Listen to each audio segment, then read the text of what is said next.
Le COS mène une politique d'innovation portée par un engagement opérationnel continu depuis 30 ans. Trouver comment surprendre l'ennemi, trouver comment prendre l'ascendant sur lui ou s'en protéger devient une préoccupation vitale pour chaque unité des forces spéciales, mais aussi une motivation très forte pour l'opérateur qui pense à son camarade qu'il a croisé lors de sa relève et qui pense aussi à sa future projection dans 18 mois. La politique d'innovation du commandement des opérations spéciales s'appuie sur l'imagination et l'ouverture d'esprit de nos opérateurs qui se nourrissent du mélange des cultures. Ce mélange des cultures, nous l'avons avec l'interarmée, terre, air, mer de chacune des composantes et le service de santé des armées. Nous l'avons aussi avec le contact auprès de directions et services comme la DRM ou la DGSE, et encore avec le contact sur les théâtres d'opération avec les partenaires étrangers, les forces spéciales étrangères.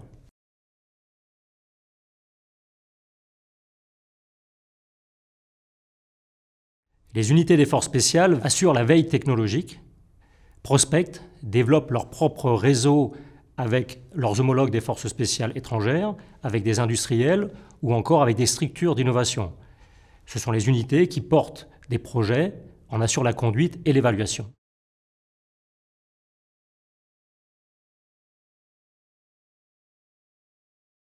Le premier domaine, celui du big data. Le développement des technologies liées à l'intelligence artificielle, le développement des capacités de stockage et enfin le développement des capacités et des puissances de calcul, je pense notamment à l'ordinateur quantique, vont avoir des incidences notables dans le domaine du renseignement et du cyber. Le deuxième domaine serait celui lié aux technologies de la réalité augmentée ou de la réalité immersive. Nul doute que leur utilisation aura des incidences positives sur l'entraînement et la préparation opérationnelle de nos opérateurs. Enfin, le dernier domaine, l'armement, pour lequel on cherche toujours plus de portée, plus de puissance. Je pense qu'on verra l'émergence des lasers ainsi que des canons électromagnétiques tirés par les technologies financées par les investissements dans les domaines des nouvelles énergies.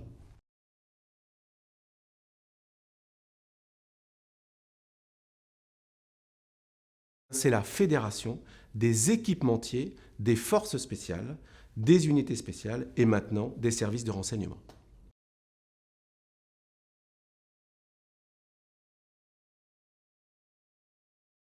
La mission du Cercle de l'Arbalète, c'est d'aller chercher de l'innovation en dehors du schéma traditionnel. Nous avons une équipe de gens qui font de la veille, qui vont chercher des innovations dans le civil, c'est-à-dire en dehors du spectre militaire, et qui ramènent ces innovations aux forces spéciales. Et donc les forces spéciales nous donnent au préalable les sujets sur lesquels ils ont besoin de progresser. Et nous, sur la base de ce qui pourrait être d'une certaine manière un brief, nous allons chercher des innovations et nous ramenons ces innovations aux forces spéciales. Et à partir de là, on travaille ensemble et le cycle recommence.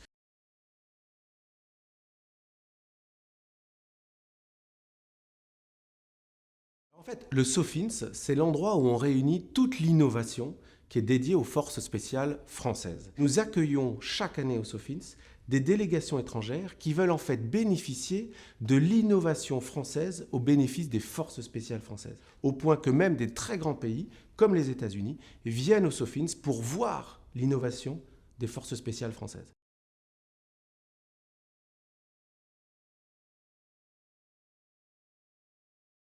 Nous sommes tombés sur une valise médicale qui était destinée à des EHPAD. Donc on est très très loin de la sphère force spéciale. Sauf qu'on a tout de suite eu l'intuition que cette mallette était intéressante pour les forces. Nous l'avons ramenée à ce qu'on appelle la sous-chefferie santé des forces spéciales, qui en a fait aujourd'hui la mallette médicale d'urgence pour les opérations spéciales.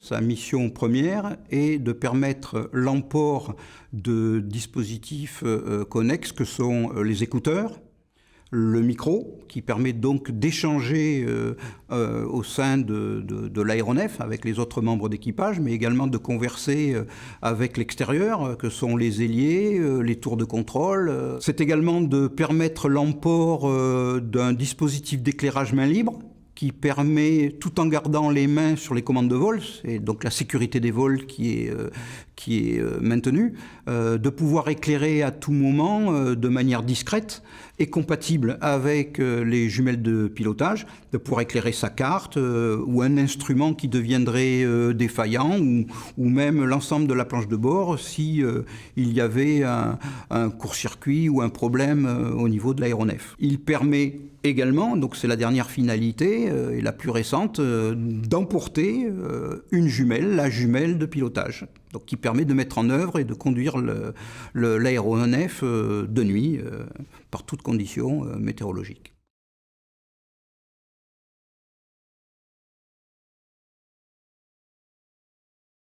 Sa vocation, c'est la protection balistique. En fonction du type d'opérateur, il va permettre l'emport également d'écouteurs, de micros, mais également d'une lampe. Alors là, on est sur un casque terrestre, donc par essence, c'est une jumelle de combat terrestre. Mais grâce à nos innovations, en fait, on va pouvoir utiliser sur un casque terrestre aussi bien une jumelle de pilotage qu'une jumelle de combat terrestre. Et sur un casque de vol, on va pouvoir utiliser aussi bien une jumelle de combat terrestre qu'une jumelle de pilotage. N'importe quel casque avec n'importe quelle jumelle.